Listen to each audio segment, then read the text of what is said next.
안녕하세요. 햇살입니다. 여러분 계신 곳이 평안하고 안전합니다. 오늘 여러분들과 함께 읽을 책은 늙지 않는 최고의 식사 50세부터는 고기가 약이다라는 책입니다. 81세의 현역 의사가 알려주는 건강 기법입니다. 건강 정보도 고기도 꼭꼭 씹어서 제대로 알고 먹자. 콜레스테롤 수치와 혈중 지질 수치가 현재 위험한 수준입니다. 지금처럼 드시다가는 머지않아 동맥경화에 걸릴 겁니다. 이렇게 되지 않으려면 고기 섭취를 줄이세요. 대부분의 의사들은 당신에게 이렇게 말했습니다. 많은 사람들은 당신에게 고기를 멀리하라는 소박한 식사, 국이나 나물가지, 푸티 단식, 짧은 기간 동안의 간헐식 단식 등을 식이요법이 몸을 젊게 유지한다고 말했습니다. 그렇게 당신은 의사의 지도와 많은 사람들이 말하는 건강 정보에 따라 건강을 위해 고기의 섭취를 줄이고 채소 중심으로 식단을 바꾸고 심지어 칼로리까지 제한해 왔습니다. 하지만 과연 고기를 먹지 않는다고 해서 건강해졌을까요? 당연히 아닙니다. 고기를 먹지 않는 채소 중심의 식사를 계속하면 건강 장수의 길은 더 멀어질 뿐입니다. 그렇다면 어떻게 하면 좋을까? 40대까지는 건강을 위해 고기의 섭취를 자제했던 사람도 50세부터는 건강을 위해 당당히 고기를 먹어야 합니다. 50세부터 고기를 먹으면 건강하게 장수하는 방법을 이야기합니다. 어째서 50세를 기점으로 고기를 먹는 것이 좋을까? 50세부터 몸에 큰 변화가 생기기 때문입니다. 50세가 넘으면 고기를 제대로 섭취해야만 건강하게 오래 살 수 있습니다. 고기를 먹으면 단순히 장수만 하는 것이 아니라 피부와 머릿결은 윤기가 흐르고 정력이 넘치며 지금보다 훨씬 건강한 모습으로 생기 넘치는 몸과 마음을 갖고 오래 살 수 있습니다. 고기를 제대로 먹으면 약을 한 움큼씩 먹어야 하는 생활과도 작별할 수 있습니다. 항콜레스테롤제나 항우울제, 감기약도 필요하지 않습니다. 병원의 대합실에서 시간을 쓸 필요도 없을 것이며 가족과 사회를 위해 열정을 쏟으며 살 수 있게 됩니다. 50세부터 고기를 잘 먹으면 윤택하고 충실한 인생을 보낼 수 있다는 말입니다. 고기를 섭취하는 방법이 중요합니다. 많은 사람들이 제대로 고기 먹는 법을 모르기 때문에 고기를 먹었더니 몸이 무거워졌다는 증상을 느끼고 고기는 암을 일으키는 중요 원인이라는 잘못된 정보를 믿어버리는 참으로 안타까운 일입니다. 81세 고령 의사가 당뇨병을 완치하기까지 사실 고기가 주는 효능에 대해 신뢰하며 설명하고 있습니다. 나도 몇 년 전까지는 고기를 자제하는 삶을 살아왔습니다. 그 이유는 당뇨병을 앓고 있었기 때문입니다.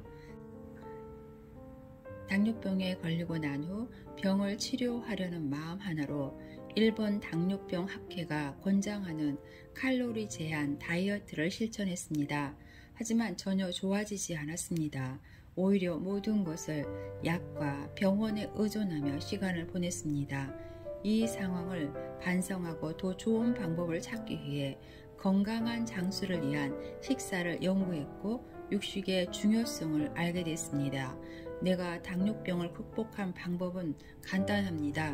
고기는 칼로리도 높고 콜레스테롤 수치도 높으니 생활습관병이 있는 사람은 자제하는 편이 좋습니다. 이렇게 말하는 의사의 정보를 믿지 않기로 한 것뿐입니다. 그리고 결과적으로 의사의 권유와는 정반대의 생활을 했습니다. 그것은 바로 칼로리 계산하지 않기, 콜레스테롤 수치에 신경 쓰지 않기, 채소와 고기를 잘 먹되 주식을 빼기로 하는 세 가지를 중점으로 한 식생활이었습니다. 이렇게 식사를 바꾸기만 했는데도 당뇨병을 이겨냈습니다. 체중도 10kg이나 줄었고 혈당과 콜레스테롤 수치, 중성지방 수치도 정상 범위로 안전하게 되었습니다. 지금은 당뇨병 약도 콜레스테롤제도 복용하지 않습니다. 물론 칼로리 계산처럼 식사를 맛없게 만드는 다이어트와도 작별한 채 살고 있습니다. 오히려 예전보다 몸을 가볍고 활기차게 만들어서 열정적으로 연구와 강연, 집필 활동을 매진하고 있습니다. 많은 사람들이 당뇨병을 일단 걸리면 낫지 않아서 잘 달래며 살아야 한다는 이런 병입니다 라는 말에 속고 있습니다. 그래서 먹고 싶은 것도 참고 힘들게 칼로리를 제한합니다. 하지만 건강한 식사를 생각하면 칼로리 계산은 해가 될 뿐입니다. 콜레스테롤 수치가 높아지면 수명이 줄어듭니다. 의료 정보가 50세가 넘는 몸에 해당하지 않는다는 것을 알아야 합니다. 제대로 알고 그런 속박에서 벗어나는 일이 중요합니다. 50세가 넘으면 콜레스테롤 수치가 조금 더 높은 편이 더 젊고 건강하게 살 수 있는 비결이 됩니다. 평생 현역이라는 모두가 꿈꾸는 삶을 살 수 있는 비결입니다. 속설에 따라 고기를 피하는 식생활로 노화나 병으로 고통받으며 몸을 망가뜨릴 것인가, 올바른 지식을 알고 남은 인생을 젊고 활동적으로 살아갈 것인가 판단은 각자의 몫입니다. 동물 실험의 결과는 믿을 수 없다. 건강 수명을 늘리는 장수법을 소개할 때 동물 실험의 결과에 근거해 설명하는 건강 정보를 자주 본다. 칼로리 제한이 장수 유전자를 깨운다는 것도 동물 실험의 결과에 근거하는 결론이다. 하지만 장수하는 방법을 이야기할 때 동물 실험의 결과를 무조건 받아들일 수는 없다. 동물 실험을 통해 칼로리를 제한했더니 젊어졌다는 결과가 분명해졌다고 해서 그것을 그대로 인간에게 시킬 수는 없다. 왜냐하면 인간과 동물의 수명은 자체가 완전히 다르기 때문이다. 동물의 세계에서는 생식 능력을 이루면 죽는 것이 자연의 섭리이다. 암컷 침팬지는 생리가 끝나면 곧 죽는다. 동물 실험에서 자주 이용되는 쥐들도 생식 능력을 상실하게 되면 죽게 된다. 하지만 인간은 다르다. 생식 능력을 상실한 후에도 이전의 배에 가까운 생활을 살아간다. 2016년 조사에서 일본 여성의 평균 수명은 87.14세, 남성의 평균 수명은 80.98세였다. 생식 능력 측면에서 볼 때 남성이 남몰래 노력하면 70세가 넘어도 아이를 만들 수 있겠지만 대개는 50세를 기점으로 쇠퇴한다. 야생의 생명은 생식 능력과 수명의 상관관계가 있는데 인간만이 생식 능력을 상실하고도 오랜 세월을 살게끔 허용된 것이다. 왜 그럴까? 그것은 아이를 키우는 것과 관련이 있다.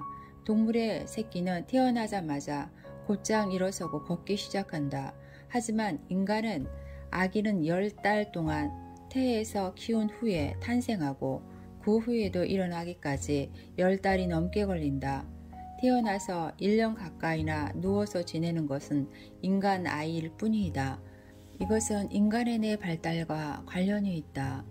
뇌가 비상하게 발달하기 때문에 태에서 10달을 보내고도 자립하기까지 시간이 많이 걸리는 것입니다.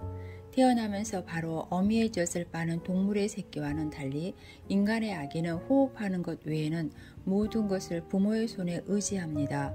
개인적 의견으로 인간이 생식 능력을 이룬 후에도 오랜 세월을 사는 것이 자녀를 키운 후에 손주 키우기 위한 역할이 추가돼서 아닐까 생각해 봅니다. 현대 사회를 살아가는 진화 과정에서 종의 보존이라는 대의를 이루기 위해 장수 유전자가 더욱 강하게 DNA에 새겨진 것 같습니다. 왜 50세부터 고기를 먹어야 할까? 인간의 몸은 50세를 기점으로 아이를 만들기 위한 몸에서 장수하기 위한 몸으로 바뀌어 갑니다. 이런 생식 능력의 쇠퇴와 더불어 수명이 다하는 야생 동물에게서는 볼 수 없는 일입니다.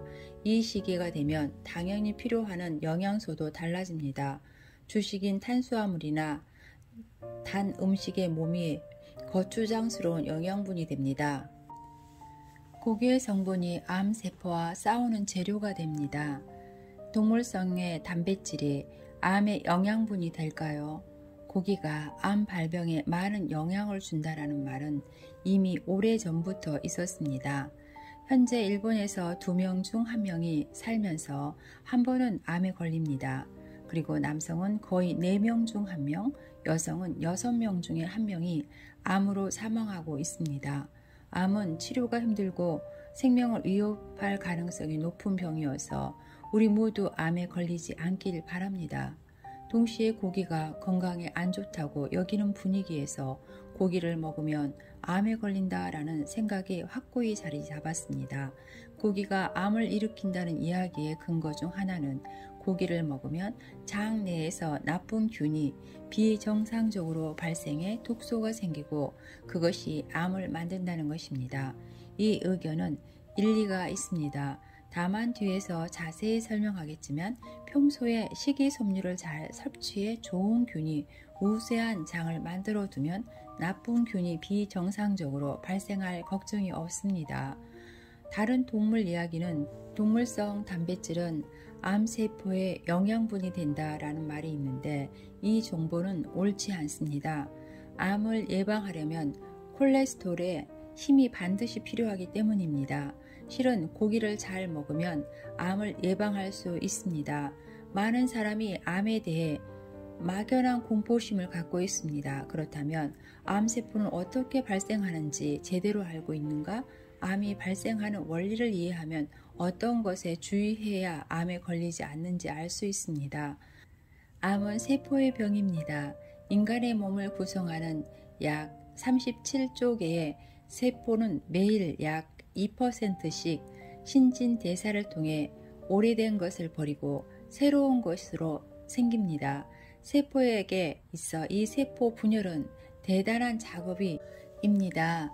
하나의 세포에 있는 DNA 유전자가 약 30억 글자에 상당하는 정보를 틀리지 않고 복사하려면 분열을 반복하기 때문입니다. 그런데 인체가 아무리 정교하게 만들어졌다고 해도 극히 일부의 세포에서 복사가 실수가 일어납니다. 이 과정에서 암세포가 발생합니다. 우리의 몸 안에서는 매일 3,000개, 5,000개의 암세포가 생성됩니다. 이 세포의 복사 실수는 활성산소의 공격을 받아서 일어납니다. 세포막이 약해져 있으면 활성산소의 해를 입기 쉬우며 암세포가 발생하기 쉬워집니다. 반면에 세포 분열을 할 때 콜레스테롤을 충분히 공급받을 수 있는 상태라면 튼튼한 세포막이 만들어져서 암을 예방할 수 있습니다. 고기를 잘 섭취하면 암을 예방할 수도 있습니다. 매일 생겨나는 수천 개의 암세포가 모두 암으로 발전하는 것은 아닙니다. 세포 핵 내에 DNA에 있는 암 억제 유전자가 들어있는데 그것이 복사 실수로 DNA의 수복을 진행합니다. 그리고 이 DNA를 만드는 원료가 바로 단백질입니다. 단백질은 장에서 아미노산이라는 채소 분자로 분해돼 흡수됩니다. 단백질은 20종류의 아미노산으로 구성되어 있습니다. 체내에서 합성할 수 있는 것을 비필수 아미노산, 체내에서 합성되지 않는 것을 필수 아미노산이라고 부릅니다. 필수 아미노산은 식사를 통해서 섭취해야만 건강을 유지할 수 있습니다. 고기는 아미노산의 구성이 인체에 가장 가까운 단백질입니다. 고기야말로 필수 아미노산을 균형 있게 섭취할 수 있는 식품인 것입니다.